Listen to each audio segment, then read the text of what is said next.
Alguma vez você já se perguntou como, ao longo de milhares de anos, as pessoas criaram rituais especiais para proteger suas casas? Muito antes do surgimento de fechaduras modernas, alarmes e câmeras de vigilância, nossos antepassados desenvolveram cerimônias impressionantes destinadas a proteger o lar de todos os tipos de desgraças e aflições. Hoje, vamos embarcar numa fascinante jornada ao redor do mundo e conhecer 8 dos mais incomuns rituais de proteção de habitações, muitos dos quais ainda são praticados em diferentes cantos do planeta. Uma casa é muito mais do que apenas uma estrutura física. É um espaço sagrado, nosso refúgio do caos do mundo exterior, um lugar onde podemos ser nós mesmos. É por isso que culturas de todos os continentes desenvolveram sistemas complexos para proteger a moradia, incluindo rituais, amuletos e talismãs. Esses rituais refletem as crenças profundas dos povos, sua compreensão da ordem do mundo e das relações entre os mundos visível e invisível. Vamos começar nossa jornada nas terras frias da Escandinávia, onde os vikings desenvolveram um sistema em camadas para proteger suas casas. O elemento central desse sistema era o ritual de atrair um espírito guardião doméstico, conhecido como Tomte, na Suécia, ou Nisse, na Dinamarca e Noruega. Ao estabelecer uma nova casa, os vikings realizavam uma cerimônia complexa, durante a qual colocavam uma estatueta de madeira, esculpida de árvore sagrada, geralmente carvalho, freixo ou sorveira, na fundação. No entanto, poucos sabem que o processo de fabricação de tal estatueta era cercado por muitos tabus. Apenas um homem que tivesse atingido certa idade e tivesse filhos podia realizar a escultura.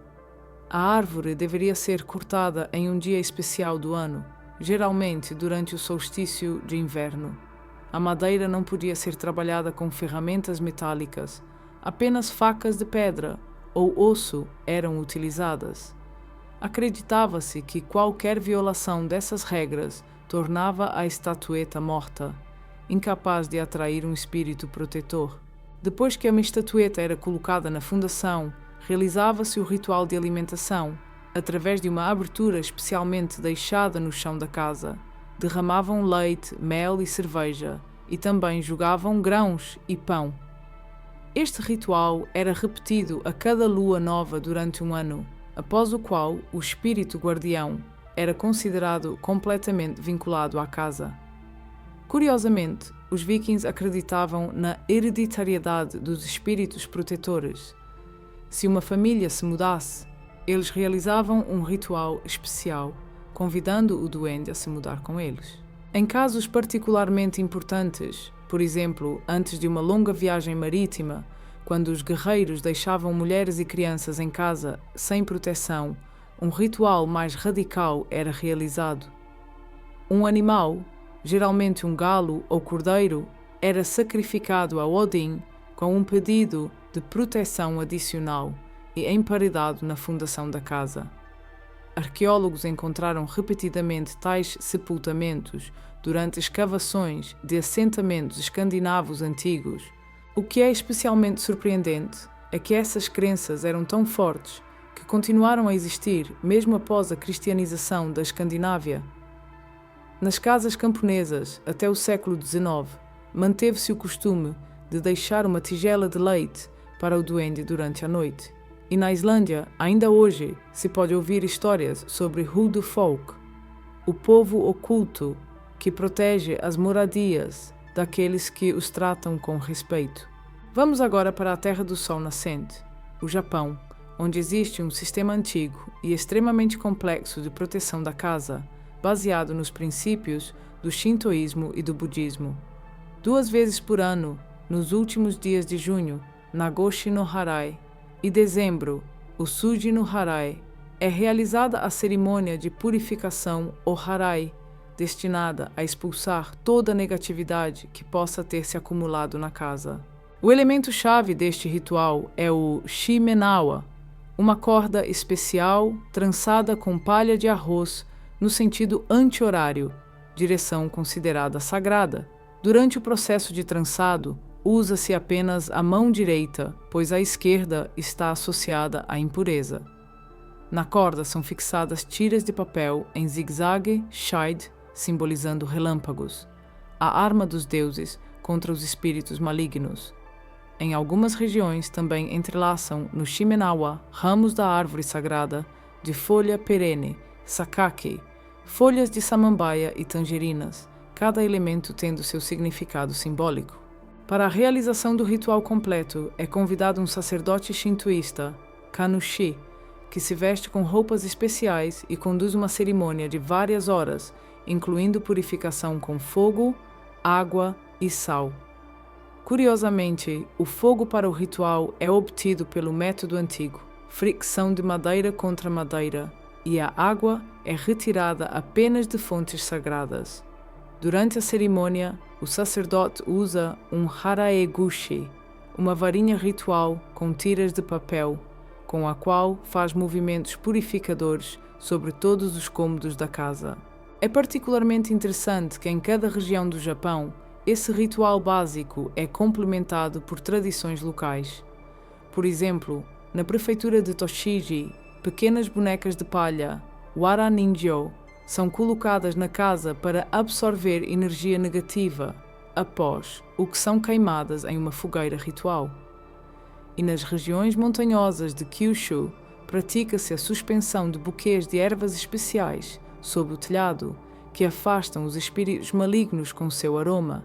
No Japão moderno, a maioria das famílias já não realiza a versão completa do ritual, mas muitas continuam a pendurar shimenawa sobre a entrada da casa, bem como adquirir amuletos especiais, ou fuda, nos templos, que são colocados em diferentes cômodos para proteção adicional. Esses amuletos são renovados anualmente durante a visita ao templo no período de Ano Novo. A próxima parada de nossa jornada é o norte da África, particularmente Marrocos, onde por séculos se desenvolveu um sistema complexo de proteção da casa, combinando elementos de crenças berberes, islâmicas e até da tradição judaica. O lugar central neste sistema é ocupado pela Hamza, um amuleto em forma de palma aberta com um olho no meio, também conhecido como mão de Fátima ou mão de Miriam, dependendo da afiliação religiosa da família. A criação de uma verdadeira Hamza protetora não é apenas um processo artesanal, mas um ato verdadeiramente sagrado. O mestre que fabrica o amuleto deve passar por treinamento especial e receber a bênção de um mentor espiritual. O trabalho no amuleto começa apenas em determinados dias do calendário lunar e em um estado especial de pureza ritual. O mestre jejua por 3 dias antes de iniciar o trabalho e recita orações especiais destinadas a dotar o futuro amuleto com poder protetor. O material para a Hamza é escolhido dependendo do que exatamente requer proteção. Hamzas de prata são consideradas as mais universais e poderosas, especialmente se a prata for obtida de moedas antigas. Hamzas de cobre protegem contra doenças, as de madeira, contra incêndios, e as feitas de osso de camelo, contra seca e fome. Para proteção contra males particularmente fortes, podem ser criados amuletos combinados, incluindo vários materiais. Cada elemento do design da Hamza tem significado simbólico. Os 5 dedos são associados com os 5 mandamentos fundamentais do Islã, ou os 5 livros da Torá. O olho no centro da palma reflete o olhar negativo do invejoso. Os padrões gravados na superfície do amuleto representam símbolos berberes antigos, cujo significado é transmitido do mestre para o aprendiz na tradição oral. Após a fabricação, a Hamza passa por um ritual de ativação, incluindo defumação com ervas especiais. Geralmente, é usada uma mistura de 7 plantas, entre as quais estão sempre presentes a ruda, sálvia e um tipo especial de absinto local.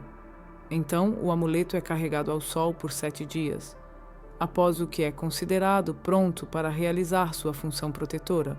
Curiosamente, na tradição marroquina, A Ramsa é colocada não apenas sobre a porta de entrada, mas também em outros pontos estratégicos da casa, sobre janelas, junto às camas, na cozinha e especialmente no quarto das crianças. Acredita-se que forças malignas podem entrar na casa por qualquer abertura, por isso a proteção deve ser multinível. Nas casas ricas de Marrakech e Fez, pode-se ver sistemas de proteção completos, incluindo Ramsa, inscrições caligráficas do Alcorão, ornamentos geométricos especiais e até elementos arquitetônicos, como uma forma especial de portais, tornando-os pouco atraentes para djinns e outras criaturas sobrenaturais. Transportemo-nos agora para as terras eslavas, onde existia um incrível ritual de criação de uma toalha de um dia. Este ritual era realizado em situações de crise, durante epidemias, secas, invasões inimigas ou outras calamidades que ameaçavam toda a comunidade.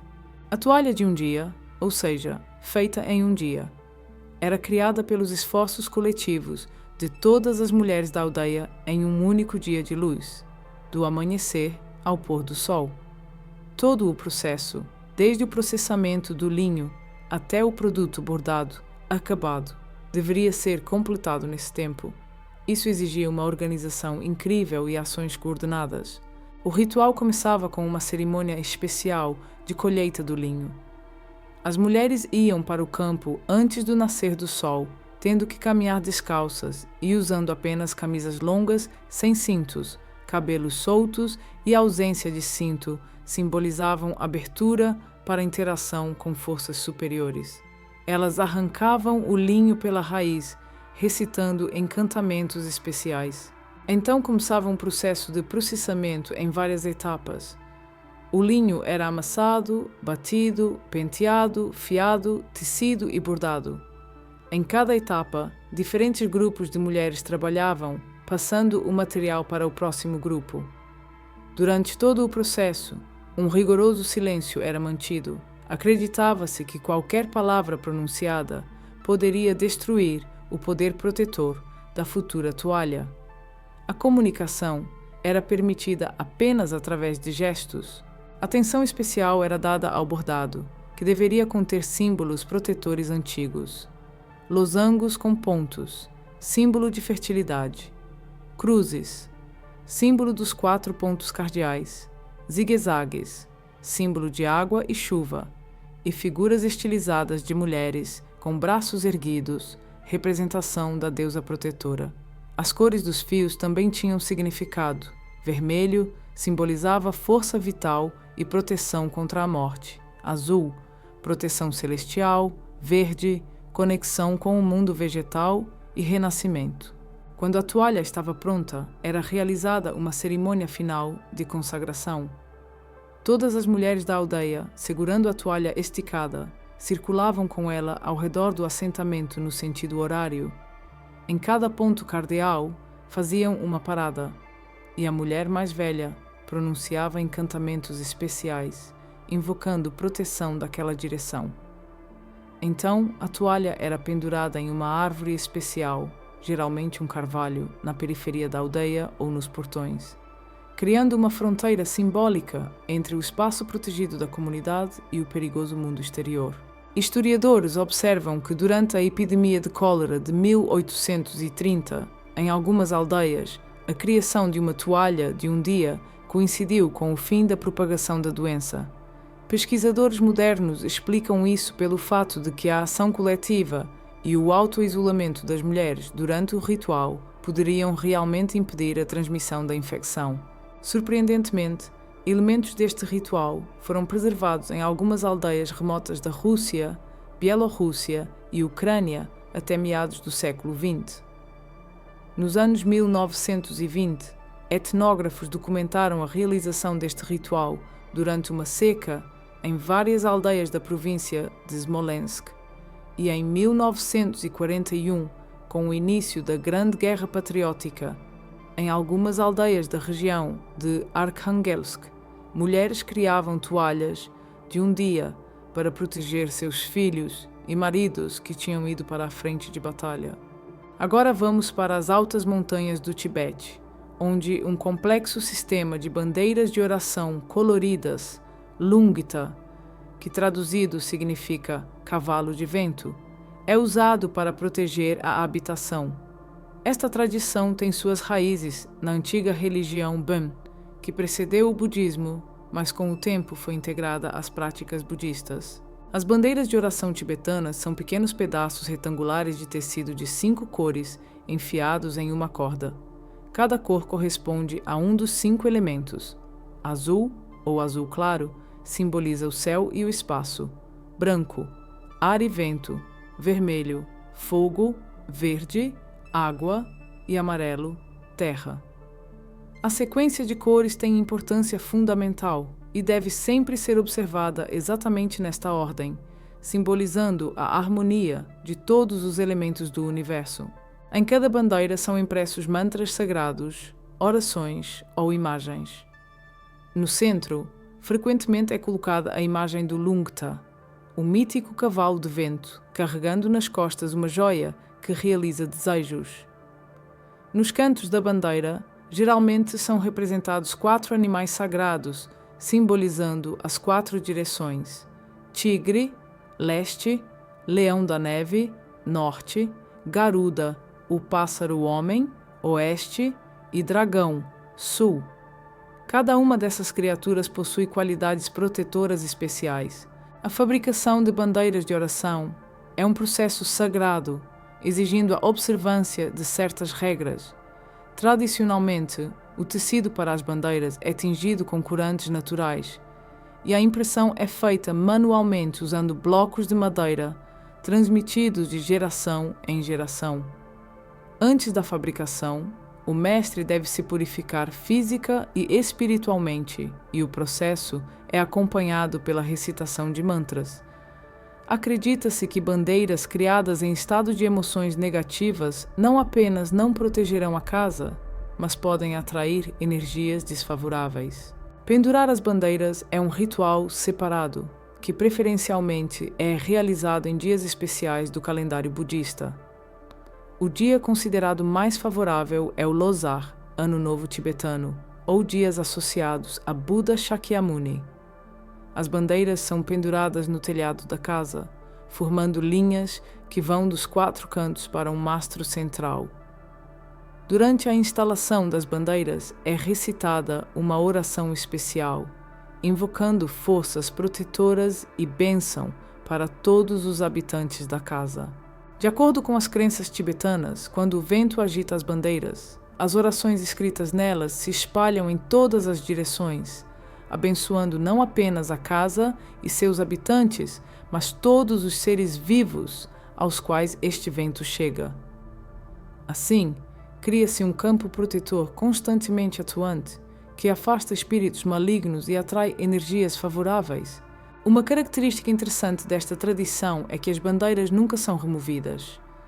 Acredita-se que à medida que desbotam e se desintegram sob a ação dos elementos, as orações e bênçãos nelas contidas são completamente liberadas no espaço. Quando as bandeiras ficam muito desgastadas, novas são penduradas ao lado delas. As antigas são deixadas para se decompor naturalmente ou são queimadas em uma fogueira ritual, mas nunca descartadas como lixo, pois nelas estão impressos textos sagrados. Na América Latina, especialmente no México, para a proteção da casa é amplamente utilizado um incrível amuleto, o Ojo de Deus, Olho de Deus. Este talismã trançado em forma de cruz tem uma história antiga, contando pelo menos 2000 anos. Originalmente era parte das práticas espirituais dos Huichóis, um povo indígena que vive nas regiões montanhosas do México. Após a chegada dos conquistadores espanhóis e a imposição do cristianismo, este símbolo pagão foi reinterpretado e integrado ao novo sistema religioso, recebendo o nome de Olho de Deus. O tradicional Ojo de Deus é criado cruzando 2 palitos, geralmente de salgueiro ou outra madeira flexível, e envolvendo-os sucessivamente com fios coloridos.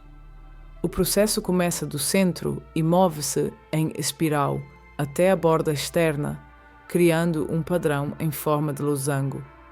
As cores dos fios têm significado simbólico.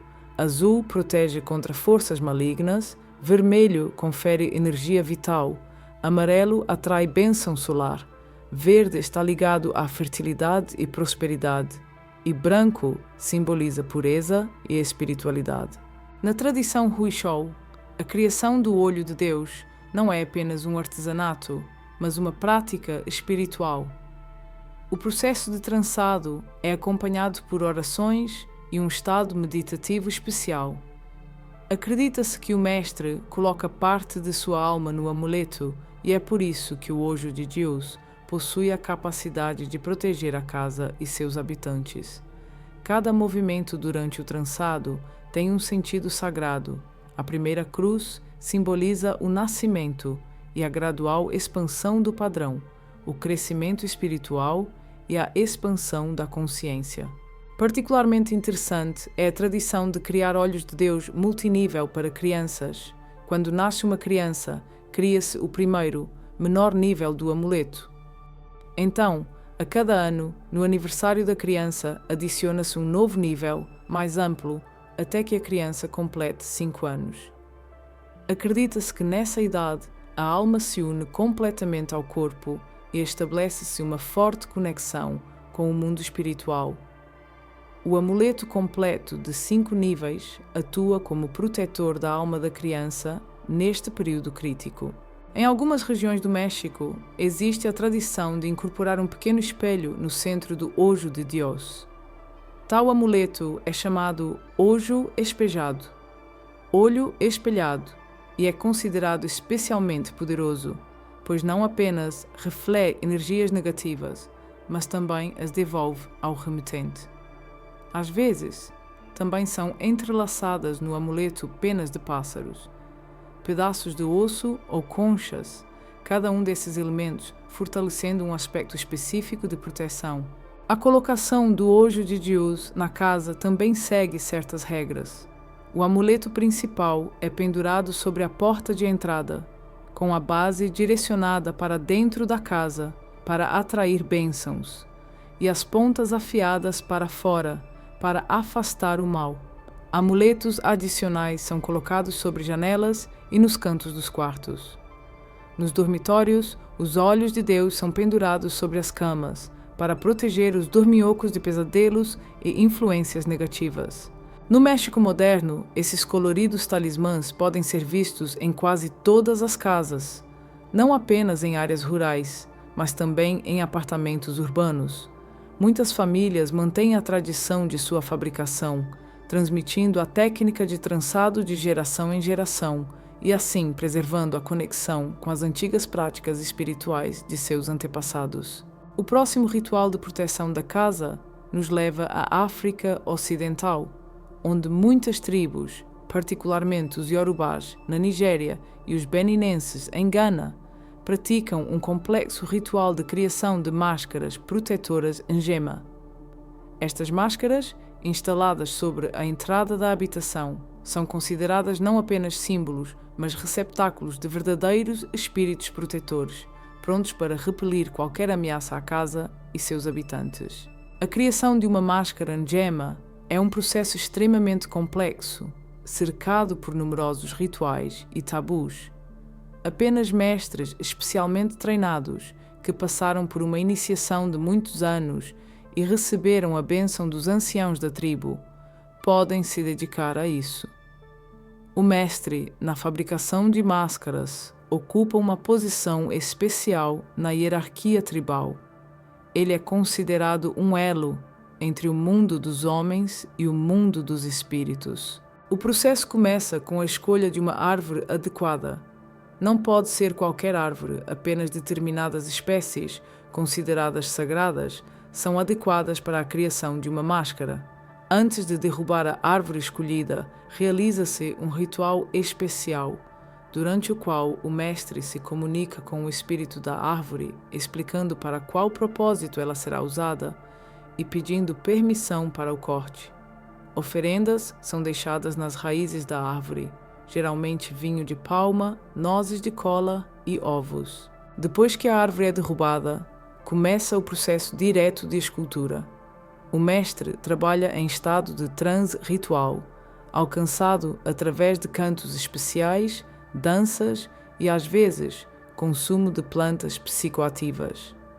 Acredita-se que, neste estado, as mãos do mestre são guiadas pelos espíritos dos ancestrais, ajudando a criar uma máscara perfeitamente adequada para a proteção de uma casa específica.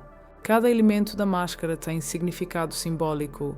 Olhos bem abertos simbolizam vigilância, dentes à mostra, prontidão para repelir um ataque, chifres, conexão com as forças da natureza, e padrões especiais aplicados na superfície da máscara representam símbolos protetores antigos, cujo significado é conhecido apenas aos iniciados. Frequentemente, as máscaras são adornadas com materiais naturais: penas de pássaros para invocar proteção dos céus, pelos de animais para conexão com a força das criaturas terrestres, conchas para atrair a bênção dos espíritos aquáticos. Após a conclusão da escultura, a máscara passa por um ritual de vivificação. O xamã da tribo realiza um ritual de várias horas, durante o qual a máscara é aspergida com infusões especiais de ervas, defumada com fumaça de plantas sagradas e alimentada com sangue sacrificial. Geralmente usa-se sangue de galo ou cabra.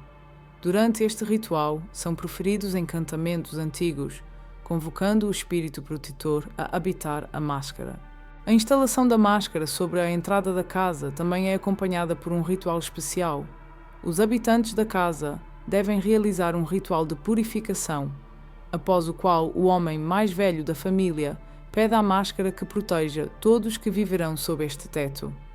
A partir deste momento, a máscara é considerada não apenas uma obra de madeira, mas um ser vivo que requer respeito e cuidado. Um dos aspectos mais surpreendentes desta tradição é o festival anual de renovação de máscaras, que geralmente é realizado antes do início da estação das chuvas. Durante esta celebração, todas as máscaras são removidas de seus lugares e carregadas numa procissão solene pela aldeia. Xamãs realizam rituais de recarga da energia protetora das máscaras, e os habitantes executam danças e cantos especiais, expressando gratidão aos espíritos protetores. Após o término do festival, as máscaras retornam aos seus lugares, tendo recebido uma nova carga de força espiritual para o próximo ano. Nossa jornada termina na Verde Irlanda, onde antigas tradições celtas de proteção da casa foram preservadas ao longo de milhares de anos, mesmo após a adoção do cristianismo. O elemento central deste sistema é o ritual da soleira e do lar, baseado na crença de que estes dois lugares na casa são fronteiras entre o mundo comum e o mundo dos espíritos. Na antiga cosmologia celta, a soleira da casa era considerada uma zona especial de transição, um lugar onde diferentes realidades se cruzam. É por isso que a proteção da soleira recebia atenção primordial.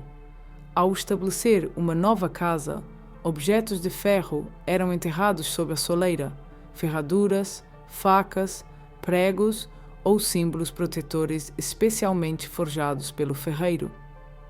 O ferro era considerado um metal desagradável para fadas e outras criaturas sobrenaturais, que, segundo as crenças, não podiam cruzar uma fronteira de ferro. Curiosamente, a posição da ferradura tinha importância fundamental. Se fosse enterrada com as pontas para cima, isso simbolizava uma taça que recolhe sorte. Se com as pontas para baixo, significava que o azar escorria da casa. Em diferentes regiões da Irlanda, preferiam-se diferentes variantes e isso frequentemente se tornava objeto de acaloradas discussões entre vizinhos de diferentes áreas. Mas não apenas o ferro era usado para proteger a soleira. Em algumas áreas da Irlanda, existia a tradição de enterrar sob a soleira garrafas com uma mistura especial, a chamada garrafa da bruxa.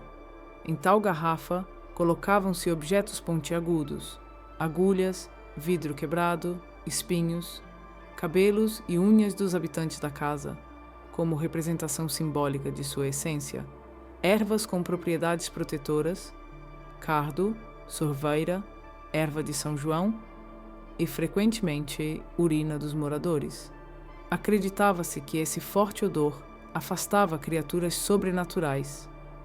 A garrafa era selada com cera e enterrada sob a soleira ou incorporada na parede perto da porta de entrada.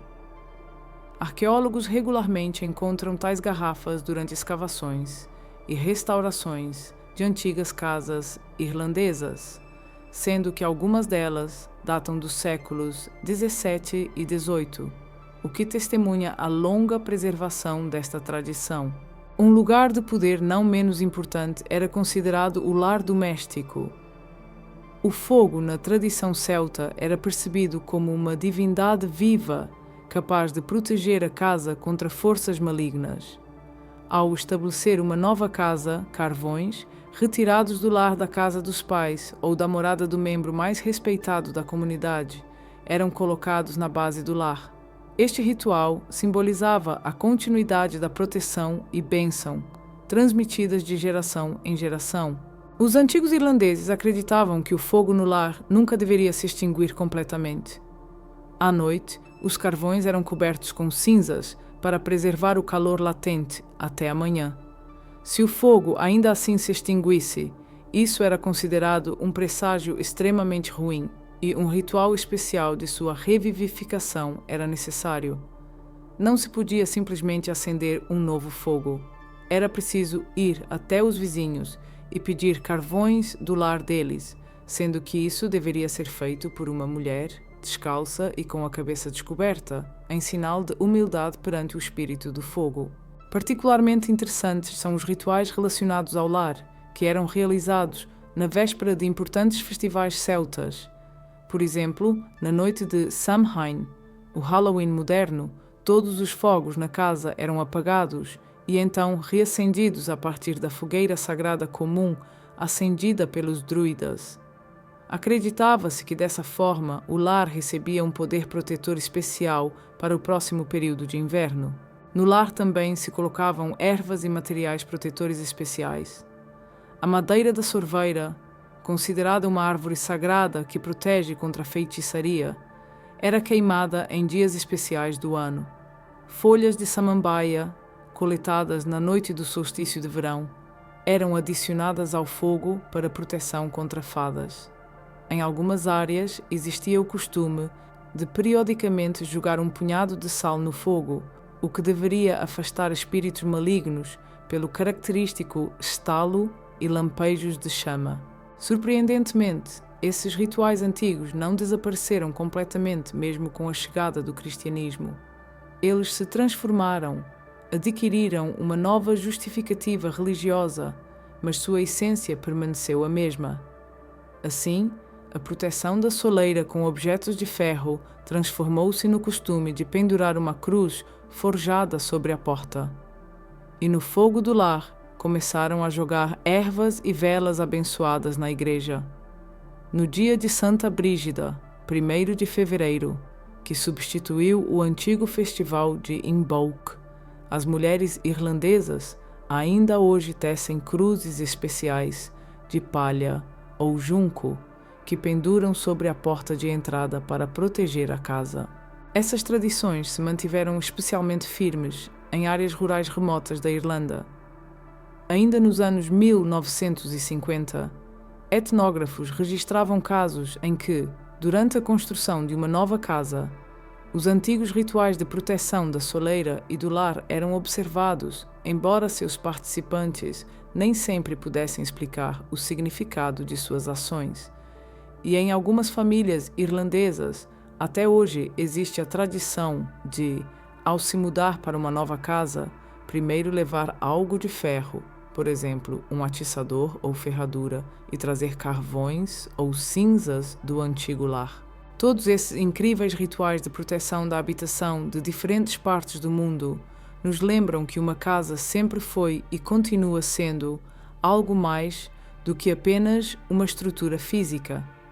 É um espaço sagrado, um microcosmo que reflete as concepções das pessoas sobre a ordem do mundo, um lugar onde se cruzam dimensões materiais e espirituais. Em cada uma das tradições que examinamos, percebe-se um simbolismo profundo e uma compreensão da casa como um organismo vivo que requer cuidado e proteção especiais. A casa, nessas crenças, não é apenas um conjunto de paredes e um teto sobre a cabeça, mas um sistema complexo de relações entre as pessoas e o mundo circundante, incluindo seus aspectos invisíveis, espirituais. E embora, do ponto de vista da ciência moderna, muitos dos rituais descritos possam parecer superstição, não se pode deixar de notar sua profunda sabedoria psicológica. Esses rituais davam às pessoas um sentimento de controle sobre um mundo imprevisível, criavam uma sensação de segurança e pertencimento. Eles uniam famílias e comunidades em ações conjuntas voltadas para o bem comum e transmitiam códigos culturais e valores de geração em geração. O que é ainda mais surpreendente, muitos elementos dessas antigas tradições continuam vivos hoje, mesmo que em forma alterada ou simplificada. Penduramos ferraduras sobre portas, colocamos símbolos e amuletos protetores, realizamos rituais de inauguração e purificação do espaço. Mesmo em nosso mundo de alta tecnologia, sentimos intuitivamente que uma casa é mais do que apenas um lugar para dormir e guardar coisas. Talvez nesses antigos rituais haja uma sabedoria que vale a pena preservar. A compreensão da casa como um espaço sagrado que requer não apenas cuidado físico, mas também espiritual. Em um mundo onde as pessoas cada vez mais mudam de lugares de residência e perdem a conexão com lugares nativos, esses rituais nos lembram da importância de criar conexões profundas e significativas com o espaço em que vivemos. Independentemente de acreditarmos ou não na eficácia dos antigos rituais protetores, eles nos permitem tocar a sabedoria secular de nossos antepassados, entender melhor a diversidade cultural da humanidade e, talvez, repensar nossa própria atitude em relação à casa como um simples espaço utilitário. Talvez nossas moradias precisem não apenas de fechaduras confiáveis e alarmes, mas também daquele sentimento especial de proteção e santidade que esses antigos rituais criavam. Agradecemos por ter embarcado conosco nesta fascinante jornada pelo mundo de rituais incomuns de proteção da habitação. Esperamos que essas histórias tenham inspirado você a olhar para a sua própria casa com outros olhos e, talvez, criar seus rituais pessoais, preenchendo seu espaço habitacional com significados especiais e energia de proteção, amor e harmonia. No final das contas, independentemente da cultura e época, todos esses rituais são unidos por uma coisa: o esforço humano para criar um espaço seguro e harmonioso para si e seus entes queridos, protegido de todas as adversidades do mundo circundante. E talvez seja precisamente neste esforço que reside a magia mais forte, a magia de transformar uma estrutura comum em um verdadeiro lar.